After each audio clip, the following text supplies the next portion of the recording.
Tseax Cone is a small volcano in the Nass Ranges of the Hazelton Mountains in northwestern British Columbia, Canada.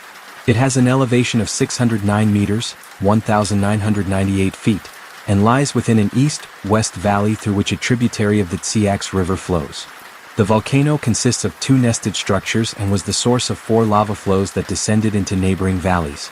A secondary eruptive center lies just north of Tseax Cone on the opposite side of Melita Lake. It probably formed simultaneously with Tseax Cone, but the timing of volcanism at the two eruptive centers is not precisely known. Both were formed by volcanic activity sometime in the last 800 years.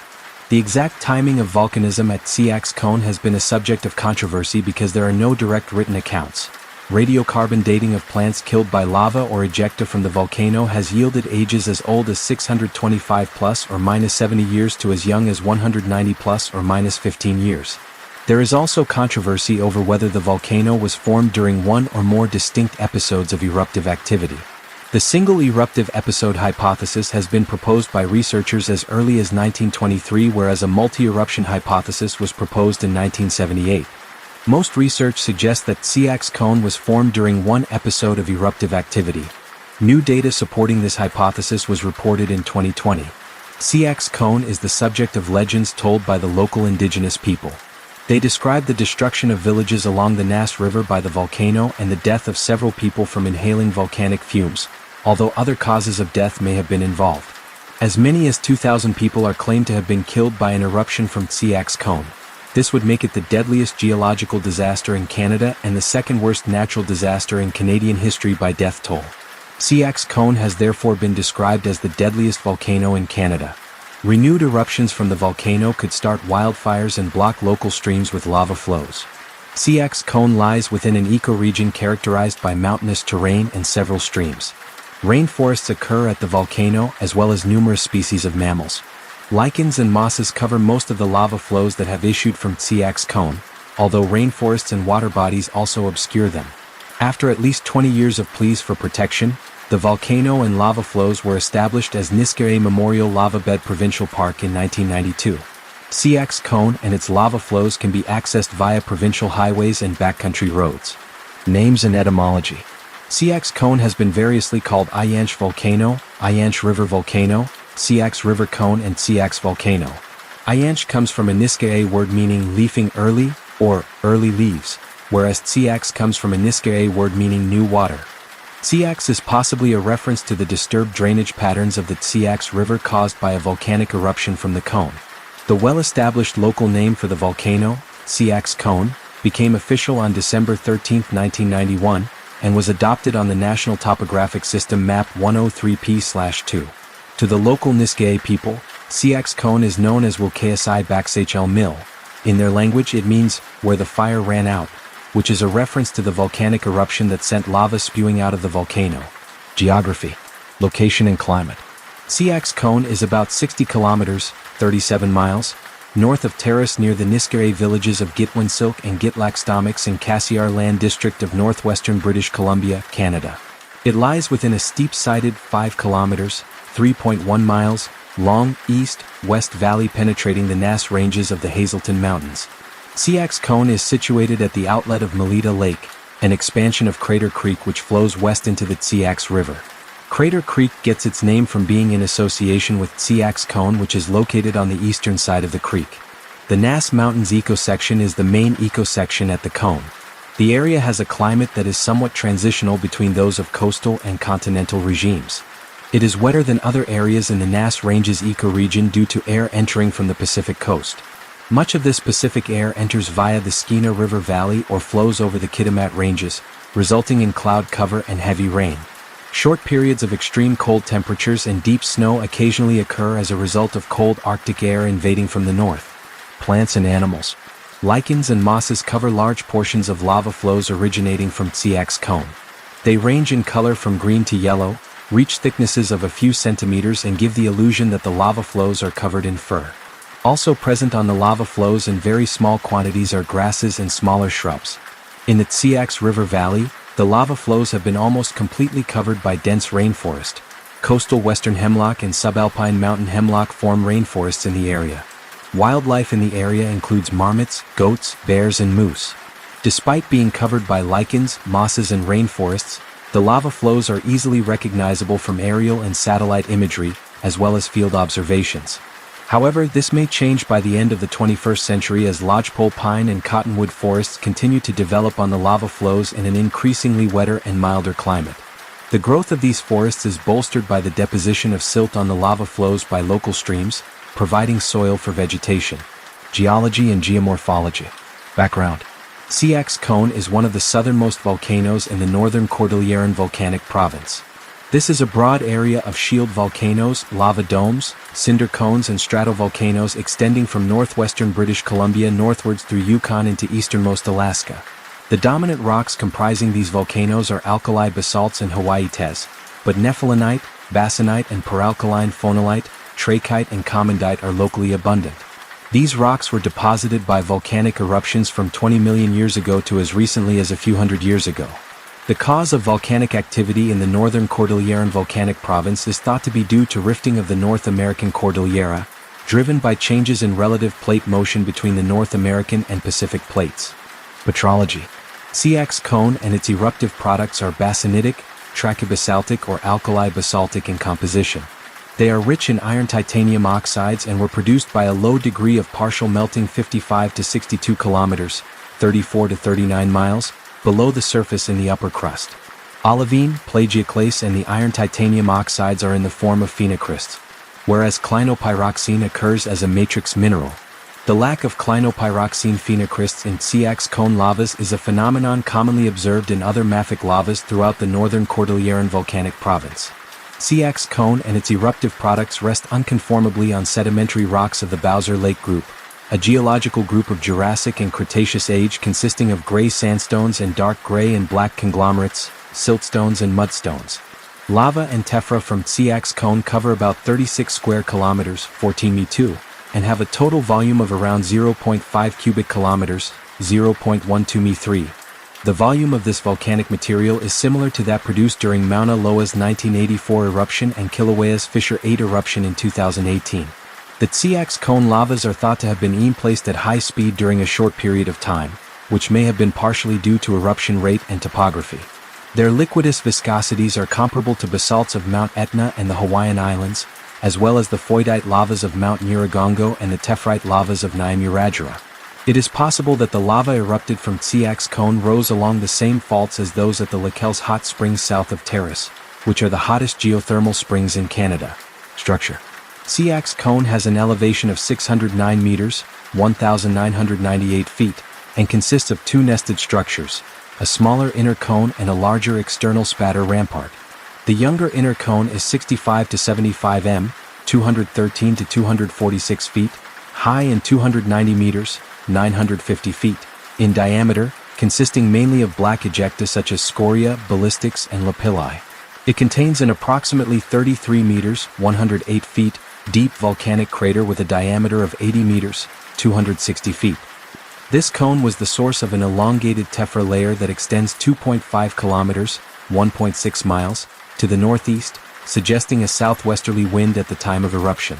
The older external spatter rampart, which has also been described as a cone, is about 15 to 25 m, 49 to 82 feet, high and 460 meters, 1,510 feet, in diameter.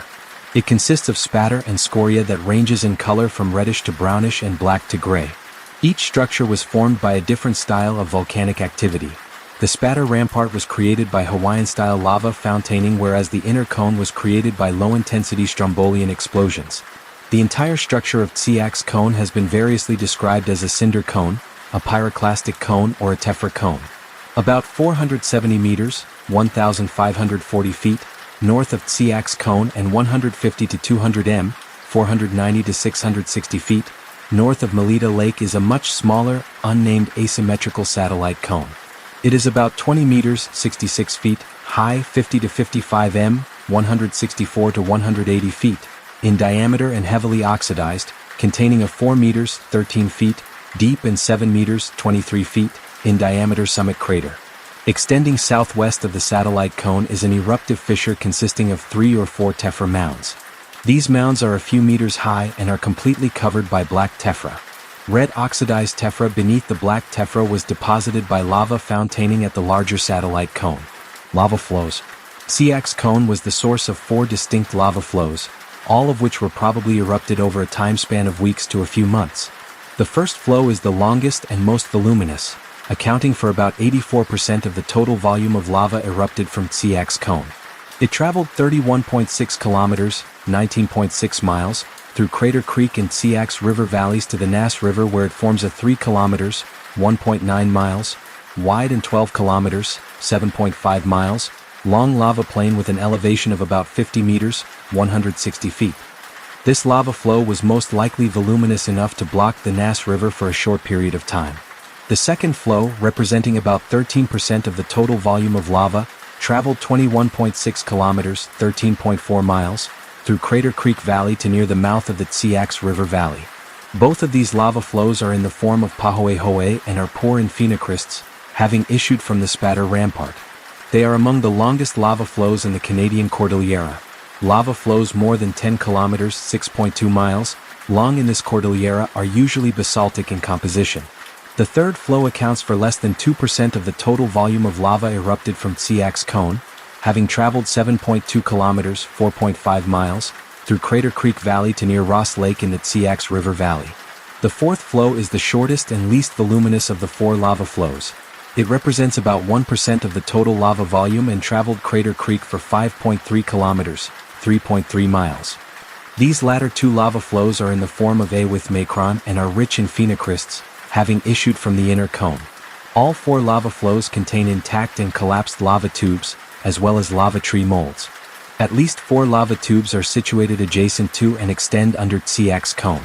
They lie at an elevation of 590 meters, 1,940 feet, and were the subject of a glaciological study in 1975. At the time of study, 2 of the 4 lava tubes were found to be ice-free most of the year.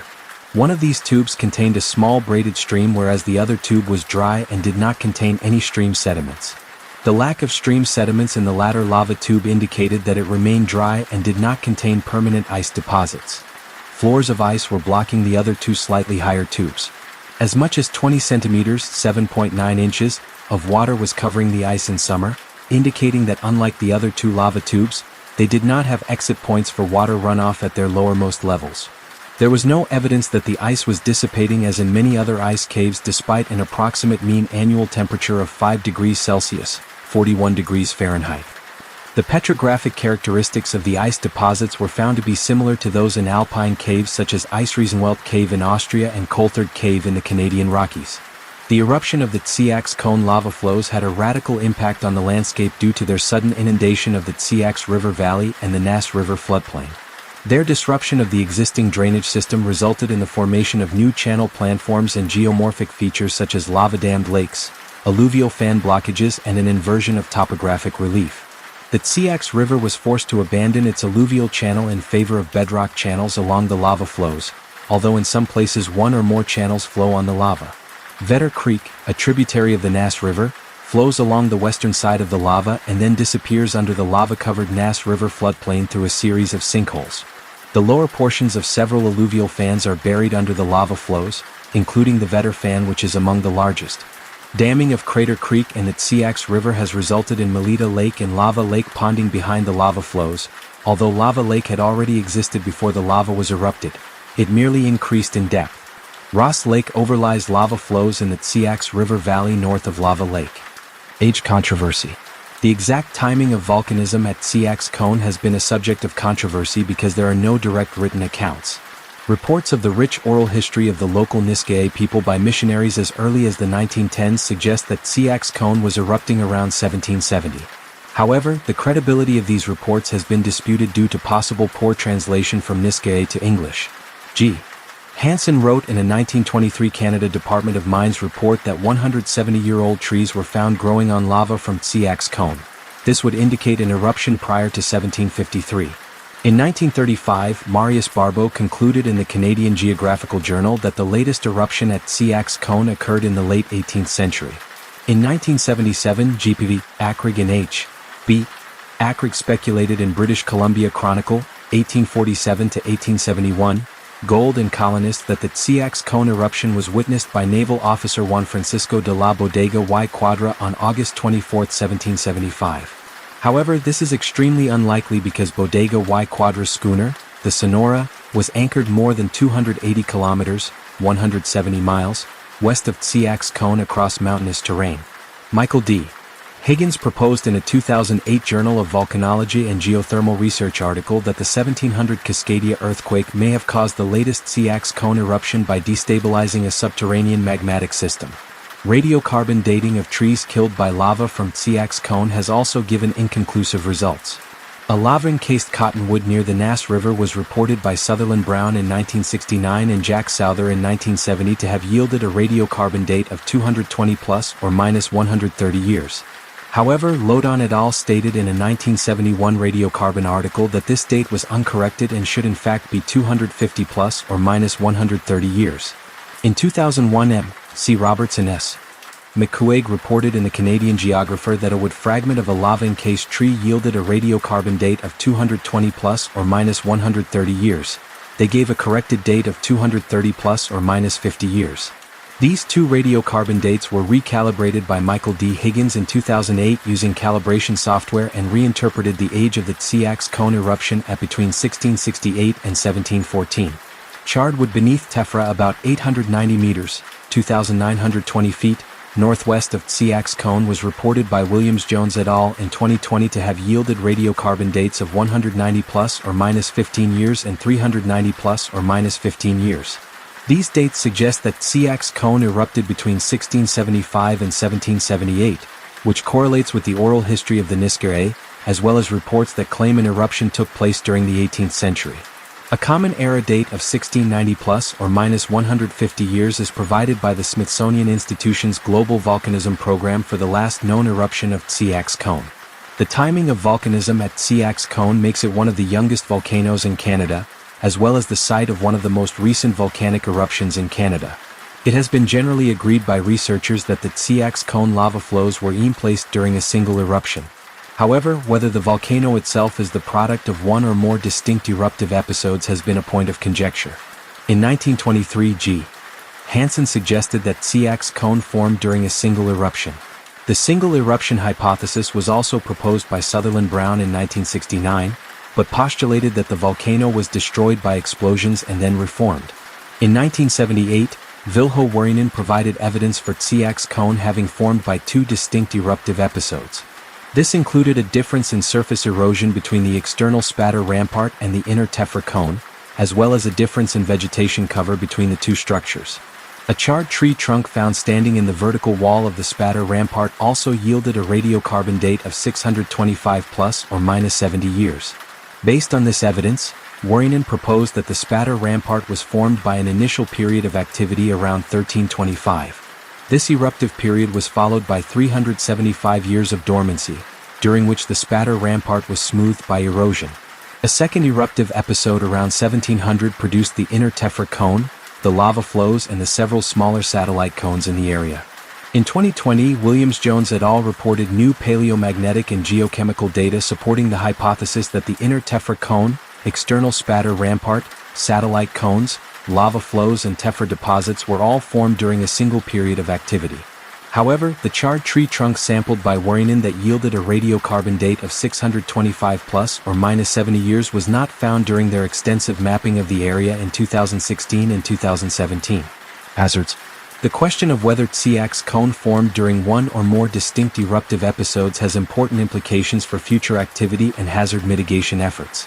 Renewed activity from Tseax cone is unlikely if the volcano is monogenetic. This is because monogenetic volcanoes are typically considered to erupt only once and to be short-lived. If Tseax cone is polygenetic, future activity could produce lava flows and potentially block local streams as happened previously. Damming of the Nass River by lava flows could negatively affect the salmon fisheries on this river. Carbon dioxide emissions from Tseax cone could pose a threat to local inhabitants due to the gas's ability to replace oxygen in low-lying areas and poorly ventilated structures. Another potential hazard relating to future activity from Tseax cone is the ignition of wildfires by eruptions since the area contains vegetation. Human history. Indigenous peoples. Tseax cone is a prominent figure in Nisga'a history and culture due to its association with a natural disaster. According to Nisga'a legends, the Tseax cone eruption caused the deaths of 2,000 people and the destruction of at least 3 villages on the banks of the Nass River. This would make it the deadliest geological disaster in Canada and the second worst natural disaster in Canadian history by death toll, exceeded only by the 1775 Newfoundland hurricane which caused at least 4,100 fatalities. Tseax cone has therefore been described as the deadliest volcano in Canada. The 3 Nisga'a villages destroyed by the Tseax cone eruption have been named Lax Xiluix, Lax Xiwilgist and Wilax Cabot. Early 19th century Nisga'a accounts of the eruption were reported by anthropologist Marius Barbeau in 1935 as follows.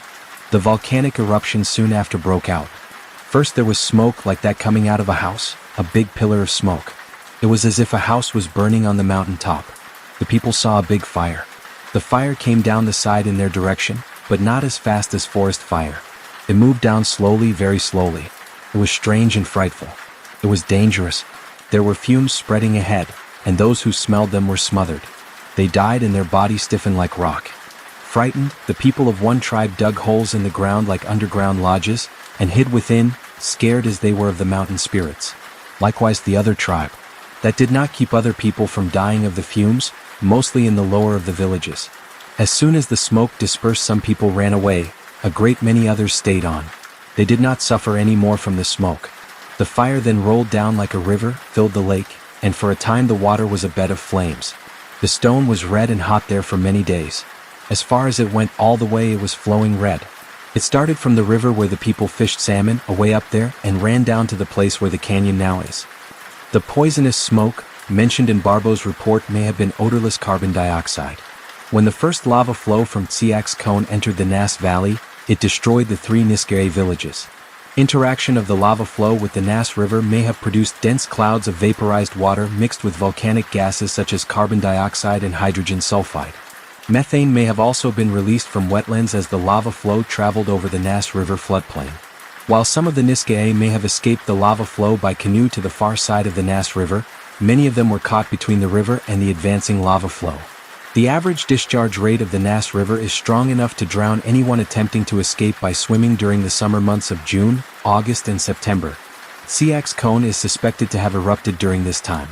Another hypothesis is that as the lava flow entered the Nass River, it caused sudden waves and turbulence which swept away the Nisga'a paddling across the river.